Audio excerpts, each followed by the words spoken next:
Hello, everyone. I am Dr. Kat Thompson. My pronouns are she and her, and I am one of the psychologists at Counseling and Psychological Services.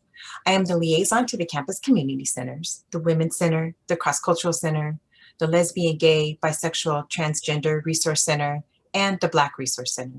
And I am the Student Health and Wellbeing, Diversity, Equity, and Inclusion Officer. I have been at CAPS for 19 years and am an alum of UCSD. And here with me today is Dr. Tiffany O'Meara. Thank you, Kat. I'm Dr. Tiffany O'Meara. My pronouns are she and hers, and I'm the Director of Outreach at CAPS. I manage our Tritons Flourish strength-based preventative programming, run our Building Social Confidence groups, and provide outreach on topics such as stress management, building resilience, and increasing well-being. And I have been at CAPS for 18 years. Today, we're going to be talking about how to support students during unprecedented times. We want to provide you with some tools and strategies for helping students in the context of everything that's going on right now. Today, we'll start by discussing the current social context. How are these unprecedented times impacting students with so many different stressors? Next, we will talk about strategies for supporting students. And finally, we'll discuss CAPS services. So thinking about where we are in this current moment, there are so many things that may be impacting students and contributing to their stress and ours. The academic rigor at UCSD, their adjustment to being students, distance learning, Zoom fatigue, balancing school with home life, the return to learn, and all kinds of relationship changes. This is all happening in the context of a COVID-19 global pandemic, physical distance, grief and loss, and the disproportionate impact on communities of color, anti-racism, anti-Asian racism in particular, and xenophobia, anti-Blackness and anti-Black violence, injustice and systemic oppression, the California wildfires, and the elections and socio-political uncertainty and upheaval. This may be compelling students to take action and get involved in protests and other forms of activism while trying to balance everything else they have to do as students. And this may all contribute to heightened underlying anxiety for many. The American Psychological Association conducted an online survey of American adults 18 years and over living in the US and found that 68% experienced stress related to the election, regardless of political affiliation. This is an increase from the 2016 election, where 52% of people polled reported election stress. These elections have highlighted polarized views and social injustice in this country. For example, general bigotry, homophobia, racism, sexism, classism, and many people are engaging in activism in response. Some have identified election stress disorder, which manifests in increased irritability, a sense of powerlessness, and may lead to blaming, oversimplifying, and devaluing others' perspectives. Many students report experiencing racism and discrimination in the classroom and with peers. Underrepresented students may feel singled out at times and totally ignored at other times. The silence surrounding their day-to-day experiences may be deafening and extremely isolating.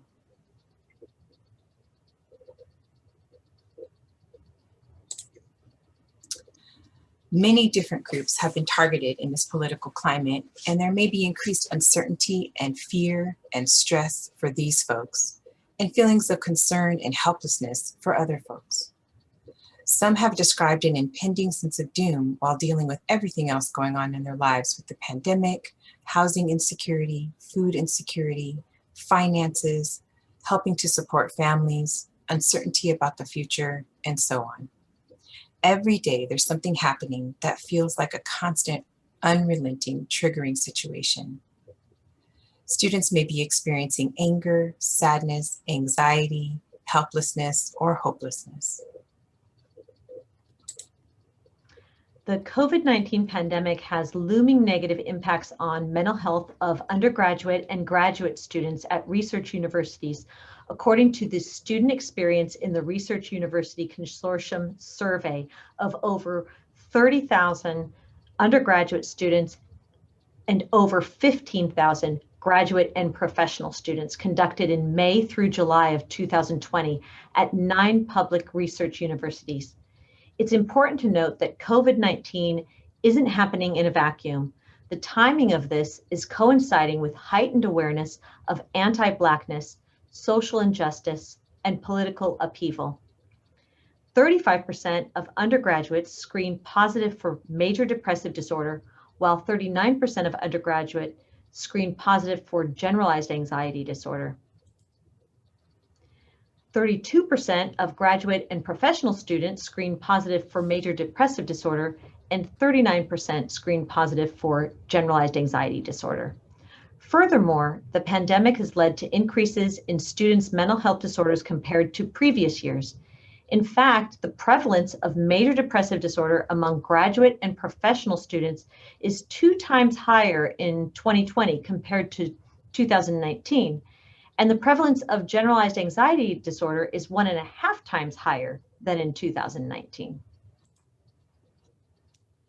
Major depressive disorder and generalized anxiety disorder rates are more pronounced among low-income students, students of color, women, and non-binary students, transgender students, gay or lesbian, bisexual, queer, questioning, asexual, and pansexual students, and students who are caregivers. The prevalence of major depressive disorder and general anxiety disorder is higher among the undergraduate and graduate students who did not adapt well to remote instruction as well.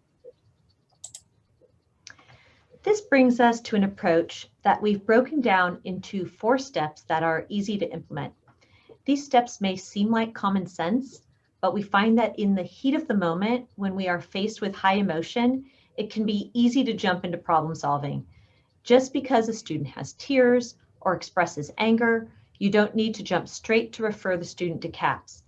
You can provide a simple yet effective response to the student. Many of you will have experience with these tools, which is great. That is going to be something that's going to be really useful for you. And the good news is that each step is simple by itself, but when put together can be like pearls of wisdom that will go a really long way to help calm the student and provide a holding space for them. So we will take you through each of these steps. The first step is simply to listen. Listen to what the student has to say. It can be a big risk for a student to open up to a staff or faculty member. So to provide them space to listen can feel very supportive in itself. When you do listen to students, listen with awareness. For example, in a Zoom class, those with their camera off may be withdrawing, they may be experiencing social anxiety, they may feel embarrassed about their surroundings, or they may have unstable internet connection. Your way of looking at the world is not necessarily their way of looking at the world. So it may help to imagine the types of situations they may be going through and be open to hearing about their experience. First, we'd like to emphasize that you don't need to fix any problems for them. When we are faced with high emotion, it can be easy to jump into problem solving, as Tiffany mentioned. One of the most important things people crave is understanding, to feel like their feelings and their experiences are valid. So it can be helpful to first respond with empathy.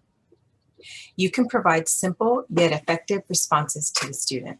So rather than asking what you can do to help, emphasize your presence and reassurance versus trying to offer them solutions or false assurances.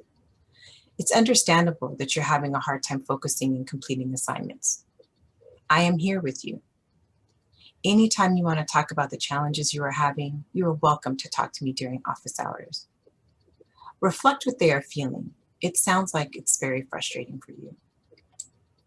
While these are some of our suggestions, the words you use to encourage students may not register with them. So again, thinking about meeting them where they are. Have patience in offering support. Students respond to loss and challenges in a variety of ways. Some may be angry, some may be sad, some may seem absent-minded or numb. It's important to remember that all of these feelings and reactions are valid, and it may help for you to just be able to sit with that. Some students won't want to talk. If you've reached out to them, offered them a space to talk, if they need it, and if they still haven't replied to you, that's okay. It's okay to give them space. So this is an example of how you might be able to respond to a student. So the student says, so many things are happening. I have midterms. I'm at home, living at home with my family, and my family is always yelling. I feel pressure to work to help to contribute to household bills, and I have no quiet place to study. It's so hard to get motivated when I feel so disconnected and judged by others. As a faculty or staff, you might say you're feeling really overwhelmed and demoralized by all these things going on. Academics, family, and isolation from peers. It sounds really hard for you right now. So you're not expected to be a counselor for the student, but a kind word can really go a long way, and that sense of feeling understood can really be helpful. When students are feeling discouraged or overwhelmed, it can be helpful to use a positive psychology perspective and take a strength-based approach. Encourage students to think of a time in the past where they had success or got through a difficult time, and ask them what were their strengths that helped them. They could be inner strengths such as perseverance, creativity, staying optimistic, or they could be also outer resources as strengths. So for example, social support, family, swimming, cycling, listening to music, and see if they can apply those strengths to their current challenges. So these are some questions here that you can ask them to help them reflect on their strengths.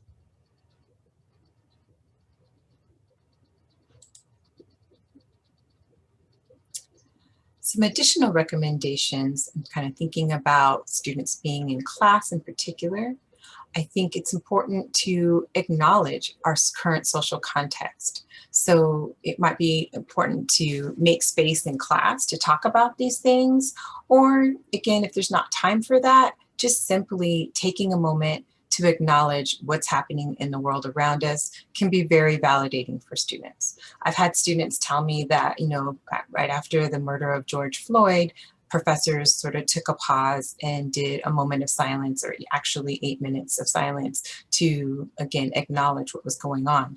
And even though there was no further discussion around the topic, it was really validating just to have someone not be silent about what's been going on and the possibility that this might impact how the student was showing up in class that day.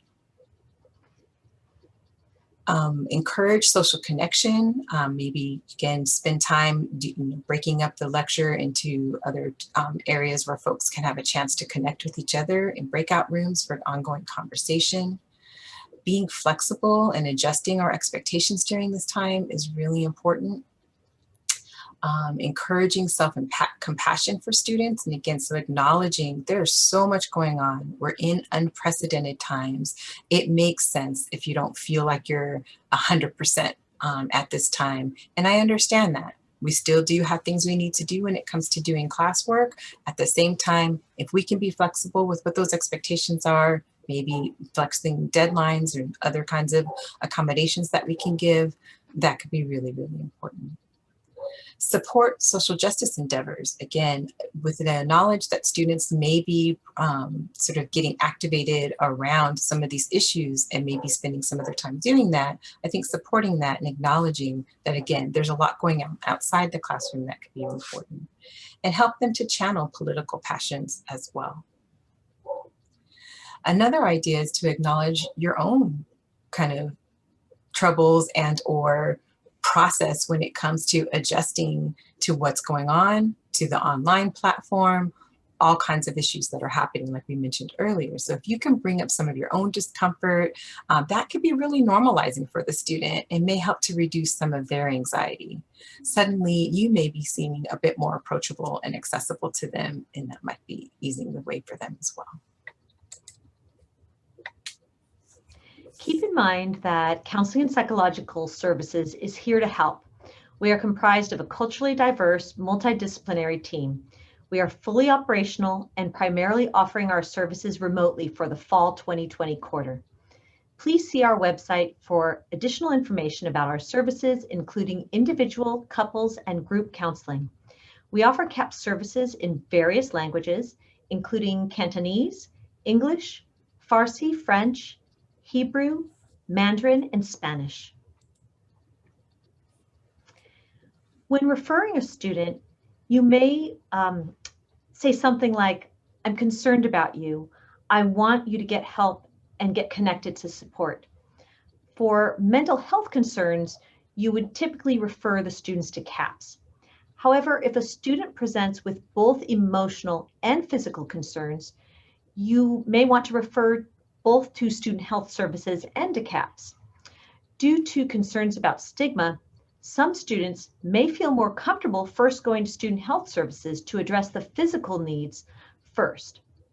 Providers at Student Health collaborate with CAPS behavioral health team to support students in connecting with mental health treatment. So whether students go to CAPS first or student health services first, our providers are very well trained and communicate and are able to get the students to where they need to be to get the help that they need. The Dean of Student Affairs may reach out to the student and meet with them to determine any adjustments that might need to be made academically or otherwise. So the Dean of Student Affairs, that's going to be another resource for you. And again, they also can help the student connect to CAPS, student health services, or other campus resources for additional support. If a graduate student, teaching assistant, instructional assistant, or research assistant is concerned about a student, they should communicate their concern with department faculty or staff, who then contact the Triton Concern Line. Although TAs, IAs, and RAs are not the ones to contact the Triton Concern Line, they can refer students to CAPS and are welcome to contact CAPS for consultation.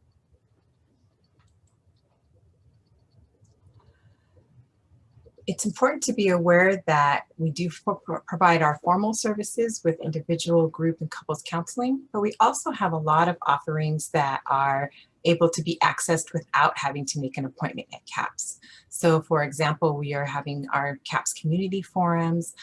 We are going to do some processing racism forums for graduate students. We have ongoing forum of Black Women's Collective, where we have drop-in availability for folks to just talk about whatever's on their mind. We have our Latinx, Chicanx Cafecito Hour, which also is another place where folks can connect and again, just share and get support and be connected to each other. We have our Coming Together Forum for our international students, Coming Out group for LGBT folks. There are drop-in workshops, I Flourish online self-improvement programs, and all of these programs are free for registered UCSD students. Information about these programs are available on our website as well, and it's a great idea to just sort of take a look and explore all the things we have to offer. This brings us to the end of our presentation for today. Thank you for joining us, and we hope that you will be well and help to take care of your students.